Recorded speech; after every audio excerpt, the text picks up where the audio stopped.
morning, ladies and gentlemen. Welcome to Remote STEM class. Mr. Dowd here. Hope everyone's having a fantastic Thursday. So we left off doing Sequoia National Park, and I think I found what I want a 3D model for my project. I think it's going to be that Mora rock, or whatever it's called, because that was incredible. I think that's going to be my my go-to, not dry tortugas anymore. But hey, that's why I'm going through all these different locations. But anyway, so we did Sequoia yesterday. Today we're going to do Shenandoah National Park. This one's a little bit longer with 12 locations. We're going to start off with Dark Hollows Falls Trailhead in Virginia. It's a popular 1.4 mile round trip downhill hike to the scenic falls, past sitting rocks and mountain laurels, which is a type of plant. So obviously it has a nice creek going through it. Next up is Dark Hollow Falls itself. So it's another waterfall. It's a multi-tiered fall, which means it falls from different locations. So it goes down and then it stays flat for a second and then goes down again. That's what it means by multi-tiered falls. It's along with a short, steep 1.4 mile round trip hike, one of the park's most popular trails. And I understand because that is a beautiful set of waterfalls, if you ask me. Next, we're going to the Visitor Center already. Good old Dickey Ridge Visitor Center. It's a park info center with exhibits, orientation films, maps, brochures, and books, plus valley views. Yippee. Next is Range View Overlook. Popular Skyline Drive vista point with panoramic views of the Blue Ridge Mountains. So, good thing about this location is you can actually drive up to it. You don't have to hike. So, if you're handicapped or if you are just not into hiking, you can easily just drive up and find this location. Huh, that looks like Mrs. Fairbairn. That's awesome. I found Fairbairn.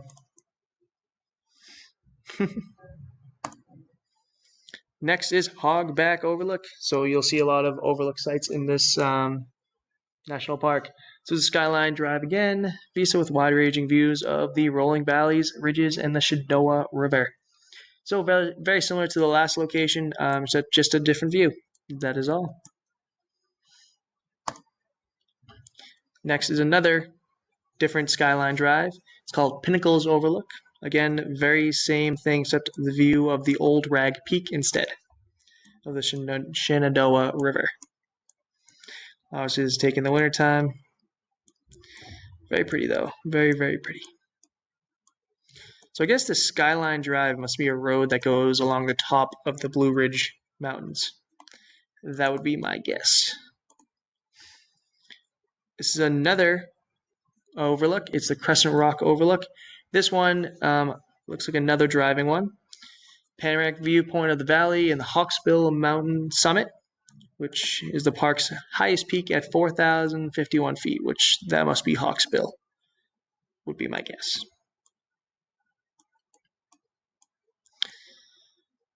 Coming in at number 8 on our list is the Spitler Knoll Overlook. It's another driving point, which, ooh, look at that beautiful sunset. It's a Skyline Drive overlook with scenic panoramas of mist-shrouded Blue Ridge Mountains with a beautiful sunset. Breathtaking views for sure. Coming in at number 9, we have Rocky Top Overlook, another skyline viewpoint of gently sloping green peaks and Big Run watershed wilderness. So all different views from the same road. So you could easily just go along, and that's why I see a lot of places have had motorcycles. So I bet people go up, ride their motorcycles along this nice trail.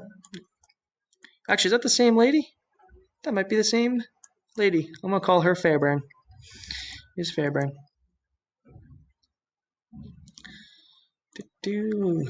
Again, another overlook. So it's a scenic spot, except this one doesn't look like it's on that same street or road. So it's the Cremora Lake Overlook. So the lake must be out there somewhere. Can't really tell from here. A scenic spot of nearly 3,000 feet with a panoramic of the Wildcat Ridge Peaks and the dark green lake waters, which they must be somewhere over here. I really can't tell. Yeah. Not sure where Cremora Lake is. Rounding out the number 2 spot is Calf Mountain Overlook, known for its 360-degree sight lines and sunset views. This is a viewing point that stands at 2,480 feet above sea level. And again, a beautiful sunset. Looks like the sky is on fire. And coming in last on our list is the good old Visitor Center. The Harry F. Bird Sr. Visitor Center, Skyline Drive, research for info maps, blah, blah, blah, blah, blah, yada, yada, yada. And that is your Shenandoah National Park. All right, guys, that's all I got for today. Have a great day. See you tomorrow. Bye.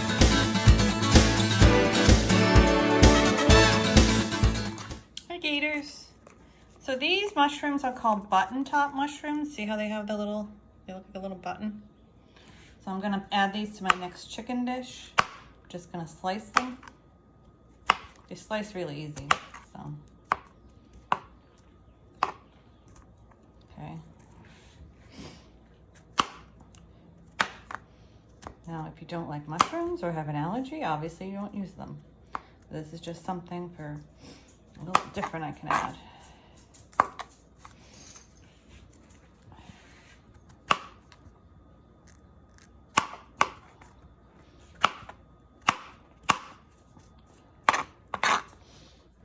All right.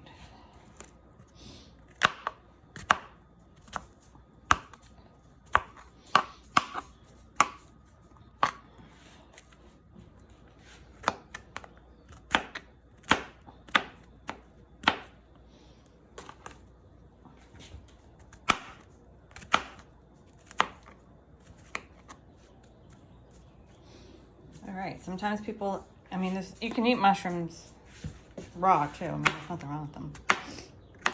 Okay, so these are all cooked. These are all cut up. I'm bring them over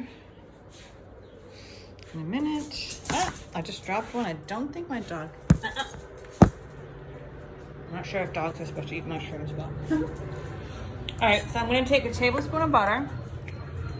I'm going to throw it in the pan.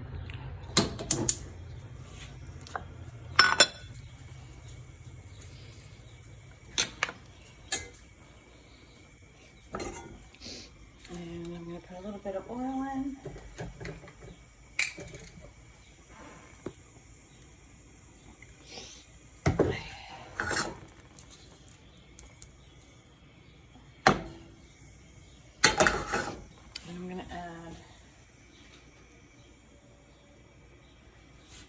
Mushrooms.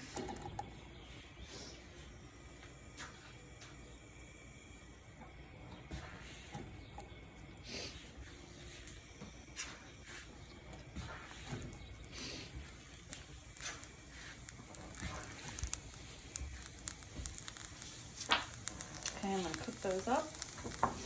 It shouldn't take that long.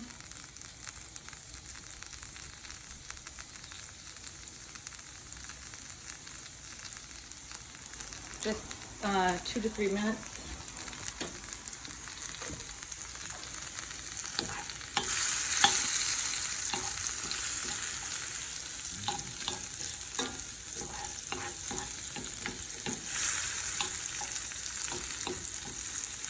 They just get soft. That's pretty much how they get cooked. And then when they're softened, I'm going to move them to one side of the pan, and I'm going to add some chicken strips to the other side.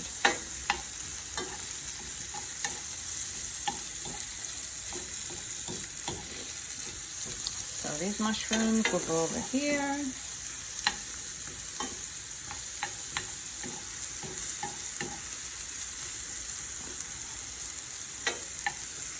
We'll continue to cook.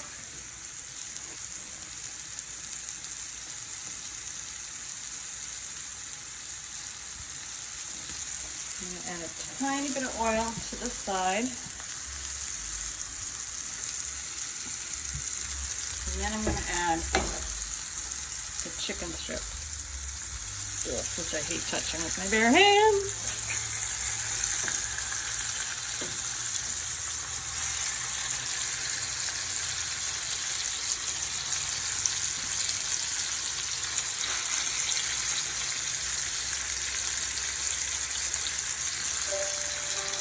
Oh, there goes the smoke alarm. All right, I'm going to shut this off for now, and I will bring it up when we're done with this. All right, let's finish up this bad boy. I just put a tablespoon of butter in here with the chicken and the mushrooms and the seasoning. There's Italian seasoning in here. There's also some cream. So if you're somebody that can't tolerate milk or you're lactose intolerant, this is not for you. And then I boiled some pasta back here. I'm going to put the pasta right here. And then I'm going to take this and drizzle it over the pasta.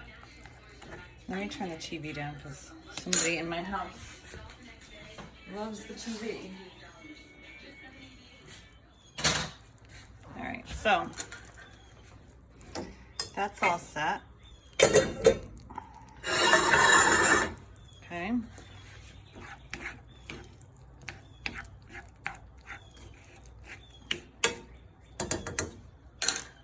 Turn that off. This can go on top just like this.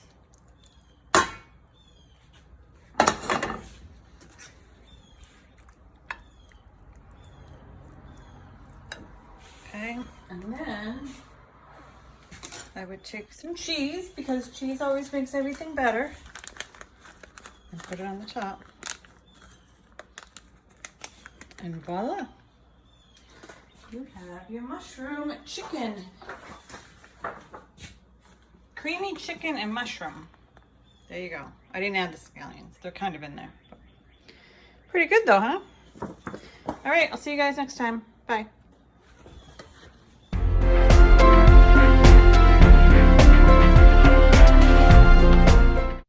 Hey, Gators. Welcome back to Language and Play.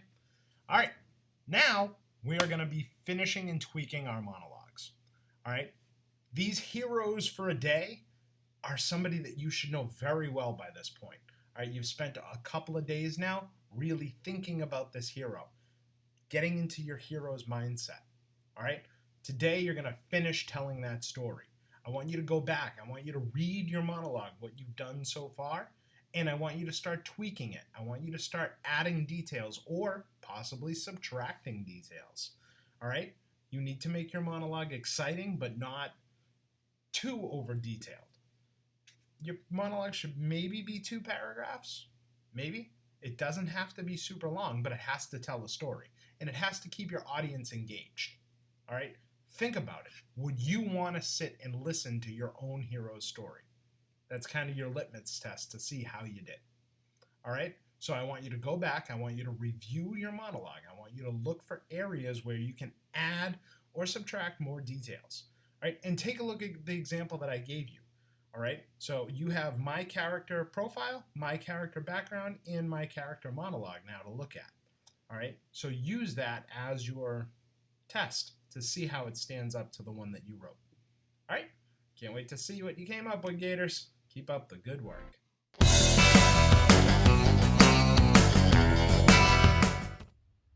Hi guys. So we're going to continue working on painting a river rock. So hopefully you found yourself a rock somewhere. Maybe it's a little smaller than this. That's okay. But it's helpful if it's smooth. So you want to find yourself a rock that you will be able to paint. Sometimes the shape of the rock will determine what it is that you decide that you want to paint. So here you can see I made a shark. And the rock itself kind of gave me that idea. That point made me think of a shark coming up out of the water, like Jaws. All right, and then I just painted it and made it look like a shark. And I found another pointy one. This was the first shark one that I made. All right, so I just looked at the shape of the rock and I thought, oh, it looks like a shark. So, depending on what shape you have, it may help you to decide what it is that you want your subject to be on your shark. Okay. So the very first step when I am going to paint one of my river rocks is I just give it one coat of one color of paint. So I have my rock here and I use acrylic paint. Acrylic paint won't wash off. So if you decided you wanted to put your rock outside somewhere, it won't wash off. The paint won't wash off. It'll stay on there for a long time. So I am just going to use a little bit of my acrylic paint to get started. And I'm going to give this rock one coat of paint. And then I'll let that dry. So what you can do if you don't have your rock yet is, again, make sure you have a sketch of an idea or maybe two ideas of what you think you might end up drawing and painting on your rock. If you do have your rock and you have some acrylic paint, you can go ahead and add one coat of paint to your rock.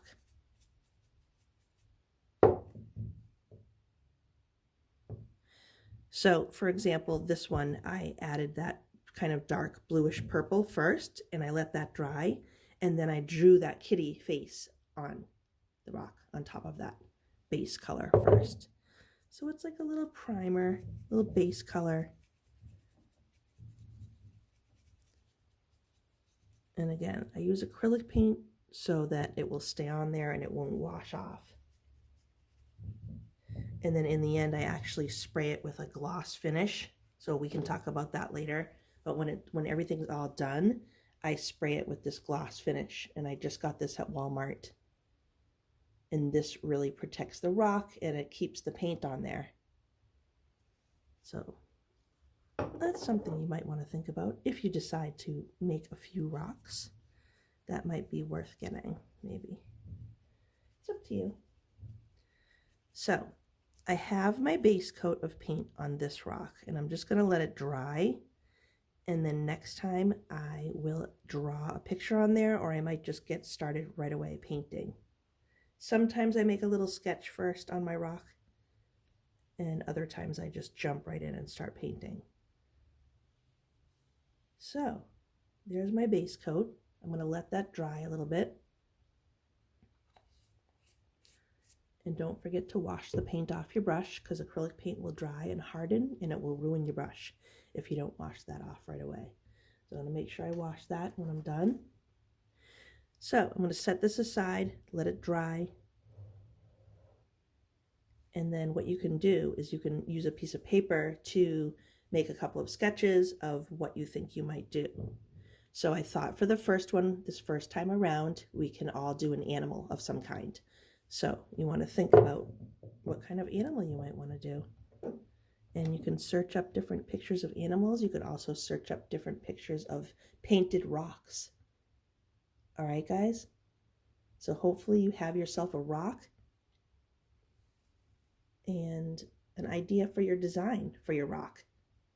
So next time I'm going to get started on my animal drawing on this rock. All right, guys, good luck.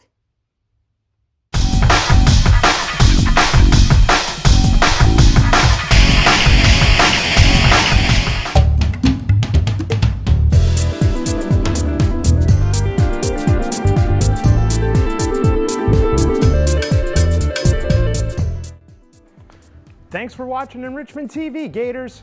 Remember, work hard, be nice, and we'll see you tomorrow.